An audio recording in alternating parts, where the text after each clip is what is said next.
Welcome back anime के चाहने वालों। तो फ्रेंड्स, आज हम देखने वाले हैं नारुतो शिपुडेन का एपिसोड 11। आई होप आप सबने एपिसोड 10 देख लिया होगा। तो बिना किसी देरी के चलिए वीडियो को शुरू करते हैं। एपिसोड की शुरुआत में हम लेडी चियो को देखते हैं, जो कि ककाशी को देखते ही उसकी तरफ अटैक करने के लिए दौड़ जाती है, लेकिन नारुतो अपने शैडो क्लोन्स बनाकर उनके अटैक को रोक लेता है और कहता है कि बुढ़िया तुम कौन हो और ककाशी सेंसेई पर क्यों हमला कर रही हो। लेकिन नारुतो मन ही मन कह रहा होता है ये देखने में बुढ़िया है, लेकिन इसके अंदर बहुत ही ज्यादा ताकत है। लेडी चियो कहती है white fang of the leaf, मैं तुमसे बदला लेकर रहूंगी, तुमने मेरे बेटे के साथ जो किया था। लेकिन तभी वहां पर एबिजो आ जाते हैं और लेडी चियो को बताते हैं कि गौर से देखो, ये भले ही व्हाइट फैंग की तरह दिखता है, लेकिन ये वो नहीं है। वो तो बहुत पहले ही मर गया था और उसकी मौत पर सबसे ज्यादा तुम ही रोई थी, क्योंकि तुम्हें अपना बदला नहीं मिल पाया था। और ये जानकर लेडी चियो का मूड बदल जाता है। लेकिन तभी कांकुरु दर्द से तड़पने लगता है, जिसके बाद साकुरा जाकर कांकुरु का चेकअप करने लगती है और सभी को बाहर जाने के लिए कहती है। साकुरा को देखकर सभी शिनोबी कहते हैं कि तुम आखिर हो कौन। साकुरा कहते हैं कि मैं एक लीफ विलेज की मेडिकल शिनोबी हूँ।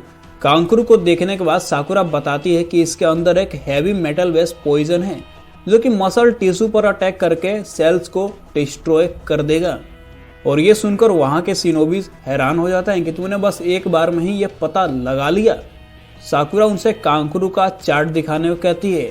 वो शिनोबी बताते हैं कि हमने इस जहर को ब्रेक करने की बहुत कोशिश की, लेकिन हम नाकामयाब रहे। चार्ट को स्टडी करने के बाद साकुरा बताती है कि ये पॉइजन की वजह से इसके कार्डियक मसल डिस्ट्रॉय हो सकते हैं, जिसके वजह से हार्ट काम करना बंद कर सकता है। ये कहना मुश्किल है कि टाइम पर इसका एंटीडोट बन पाएगा। टिमारी कहती है क्या हमारे पास अब कोई भी रास्ता नहीं है। फिर साकुरा शिनोबी से कहती है कि ध्यान से सुनो, मैं जो कह रही हूँ मेरे को तुरंत अभी ला कर दो, अब मेरे पास इसके अलावा कोई और चारा नहीं है। फिर सीन शिफ्ट हो जाता है आकात्सुकी के पास। यहाँ पर सभी मिलके गारा के अंदर से टेल बिस्ट को बाहर निकाल रहे होते हैं। फिर हम साकुरा को देखते हैं, जो कि पानी का एक बुलबुला बना लेती है और उसको कांकुरु के बॉडी के अंदर घुसाने लगती है, जिससे कांकुरु को बहुत ही ज्यादा दर्द होता है और वो तड़पने लगता है। लेकिन सभी उसको पकड़ लेते हैं, जिसके बाद साकुरा उस बुलबुले को कांकुरु के बॉडी के अंदर घुसा देती है, जिसके बाद वो बुलबुला उसके बॉडी के अंदर से पॉइजन को एब्जॉर्ब कर लेता है और साकुरा उसे एक एक करके बाहर निकालने लगती है। और इधर नारुतो ककाशी से पूछता है कि सेंसेई, क्या आपको पता है वो व्हाइट फैंग कौन है जिसके बारे में वो ग्रैनी बात कर रही थी। जिस पर ककाशी कहता है कि हाँ मैं जानता हूँ, दरअसल वो मेरे फादर थे। और ये सुनकर लेडी चियो और एबिजो दोनों चौंक जाते हैं। एबिजो कहता है कि इसीलिए तुम उनसे इतने ज्यादा मिलते हो। और इधर साकुरा लगातार कांकुरु के बॉडी से पॉइजन को बाहर निकाल रही हो। कांकुरु को इससे बहुत ज्यादा दर्द हो रहा था, लेकिन फाइनली साकुरा एक एक करके कांकुरु के बॉडी से पूरे जहर को बाहर निकाल देती है और बताती है कि अब ये खतरे से बाहर है। इसे सुनकर सभी को चैन की सांस आती है। लेकिन साकुरा कहते हैं कि हम अभी आराम नहीं कर सकते, हमें अभी इसका एंटीडोट बनाना है, जिससे पॉइजन की वजह से हुए नुकसान को ठीक किया जा सके और कांकुरु के बॉडी को फिर से नॉर्मल कर सके। जिसके बाद वो उन शिनोबिस को एंटीडोट बनाने के लिए इंग्रेडिएंट्स की लिस्ट बताने लगती है। और उसे देखकर नारुतो कह रहा होता है कि साकुरा कितनी कूल है। जिसके बाद लेडी चियो साकुरा से कहती है कि तुम्हें देखकर मुझे उस जुआरी औरत सुनाडे की याद आ गई, वैसे तुम हमारी विलेज की मदद क्यों कर रही हो। साकुरा बताती है कि लेडी सुनाडे मेरी मास्टर है और उन्हीं के कहने पर मैं यहाँ पर आई हूँ। फिर हम उस मैसेंजर ईगल टकमारू को सैंड विलेज में आते हुए देखते हैं, जो कि लीफ विलेज से लेडी सुनाडे का मैसेज लेकर आया होता है।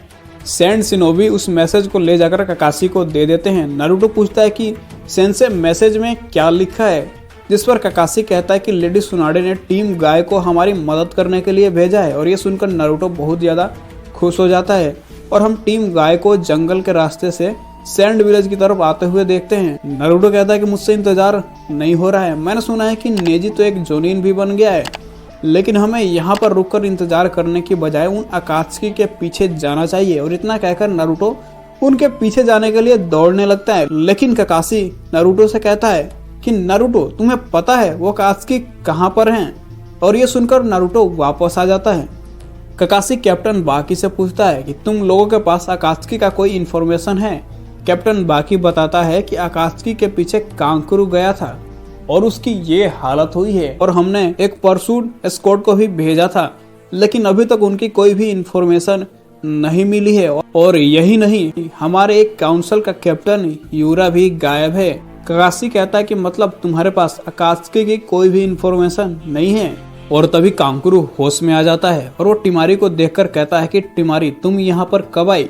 टिमारी बताती है कि मैंने सुना कि विलेज खतरे में है, इसलिए मैं यहाँ पर जल्दी चली आई। कांकुरु बताता है कि मैं कुछ भी नहीं कर सका। और इधर ककाशी बाकी से कहता है कि तुम मुझे उस जगह पर ले चलो जहाँ पर कांकुरु की फाइट हुई थी, मेरे सूंघने की क्षमता बहुत ज्यादा है। लेकिन तभी कांकुरु कहता है कि वहां जाने की जरूरत नहीं है और फिर अपने सिनोबी से अपने पपेट्स को यहाँ पर लाने के लिए कहता है। और इधर साकुरा सैंड विलेज के ग्रीन हाउस में जहाँ पर बहुत सारे जड़ी बूटियों के पौधे उगाए गए थे, वहां पर कांकुरु के लिए एंटीडोट बना रही होती है। और वो देखकर बहुत ही ज्यादा हैरान होती है कि इस विलेज में इतनी सारी जड़ी बूटियों के पौधे उगाए गए हैं। जिसके बाद कांकुरु ककाशी को बताता है कि उनका एक निंजा गारा को लेकर आगे जा रहा था और एक के साथ में फाइट कर रहा था। और फाइट के दौरान ही मैंने उसके कपड़े का थोड़ा सा टुकड़ा फाड़ लिया था ताकि बाद में वो काम आ सके।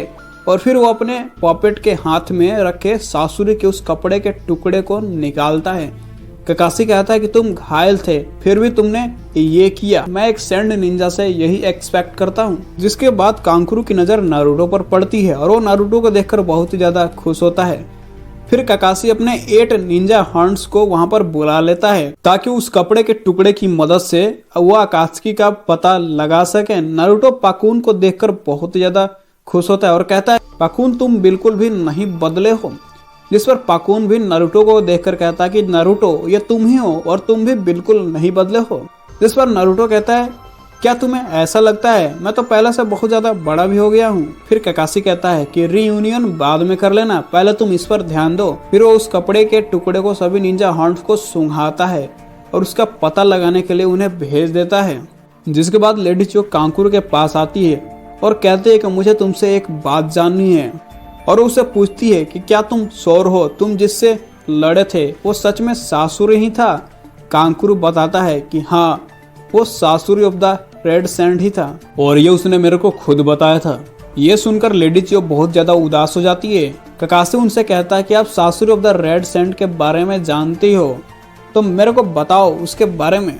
और इधर साकुरा फाइनली एंटीडोट बना लेती है और उसे उस पॉइजन पर टेस्ट करके देखती है जो कि काम कर जाता है। जिसके बाद वो उस एंटीडोट को कांकुरु को पिला देती है और उसे आराम करने के लिए कहती है। और कैप्टन बाकी टीम ककाशी को भी आराम करने के लिए कहता है। लेकिन नारुतो कहता है कि हम यहाँ पर गारा को बचाने के लिए आए हैं। पर ककाशी उससे कहता है कि हमें आराम कर लेना चाहिए क्योंकि कल सुबह ही हमें फिर निकलना पड़ेगा। इसके बाद कांकुरु गारा के बारे में सोचने लगता है और उसकी बातों को याद करने लगता है कि कैसे नारुतो ने उसको चेंज कर दिया था। कांकुरु नारुतो से पूछता है कि तुम गारा को बचा लोगे ना। नारुतो बताता है कि तुम फिक्र मत करो, मैं किसी भी हाल में उसे बचा के रहूंगा क्योंकि एक दिन मुझे भी होकागे बनना है और इसीलिए मेरा फर्ज बनता है कि मैं काजिकागे को बचाऊं। और ये एपिसोड यहीं पर खत्म हो जाता है। तो फ्रेंड्स, अगर आप जानना चाहते हो कि नारुतो शिपुडेन में इससे आगे क्या हुआ है तो उसके लिए आपको नारुतो शिपुडेन की नेक्स्ट एपिसोड देखनी पड़ेगी जो कि बहुत जल्द मैं अपने चैनल पर लेकर आऊँगा। तो अगर ये वीडियो अच्छा लगी तो यार वीडियो को लाइक जरूर से कर देना। और अगर आप चाहते हैं कि नारुतो शिपुडेन की आप कोई भी वीडियो मिस ना करो तो आप हमारे चैनल को सब्सक्राइब भी कर सकते हो। तब तक के लिए take care and good bye.